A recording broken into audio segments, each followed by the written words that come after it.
was really a journey when I realized I wanted to be a social worker. I studied policy and administration, not clinical work, and my field placement was in child welfare.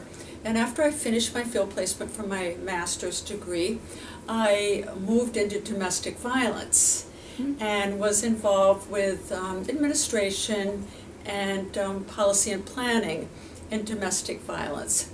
And then from there, still working in government at the time, municipal government in New York City, I started working in the field of aging in public welfare, and particularly in home care and adult protective services.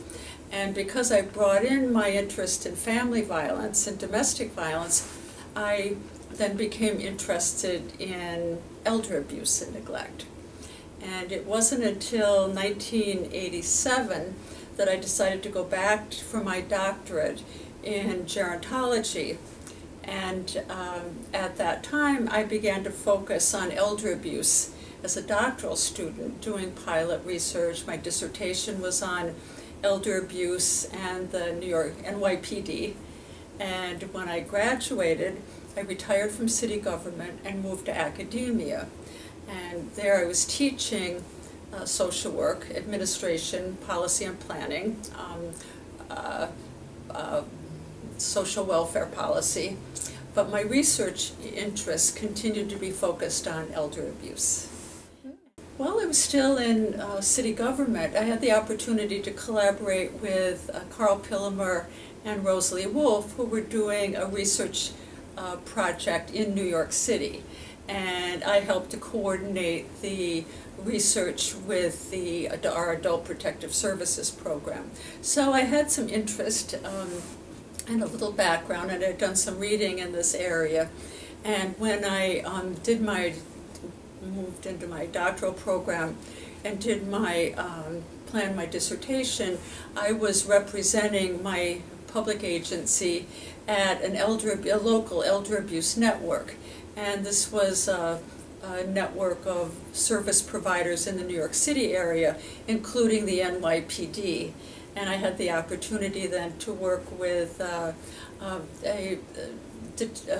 police officer who had his doctorate and was my outside member of my committee.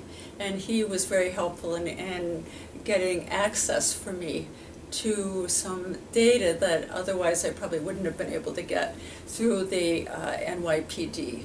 And so I focused my dissertation research on elder abuse and law enforcement.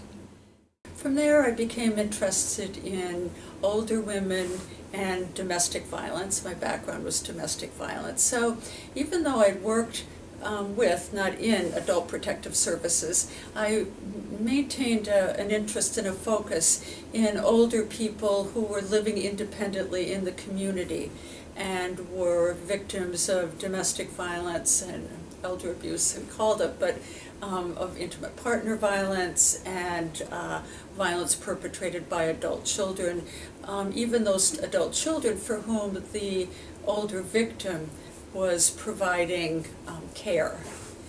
And I had gotten a grant from the John A. Hartford Foundation to do a study originally on an elder abuse shelter program, which was going to be implemented by a priest, Father Costello, in New York City, and the program ended up getting defunded.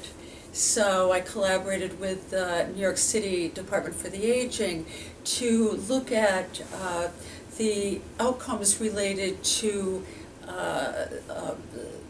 the psychoeducational support groups for older women who were victims of elder abuse, but these were women who were cognitively intact, and many of whom were actually supporting and caring for their adult abusive children and relatives.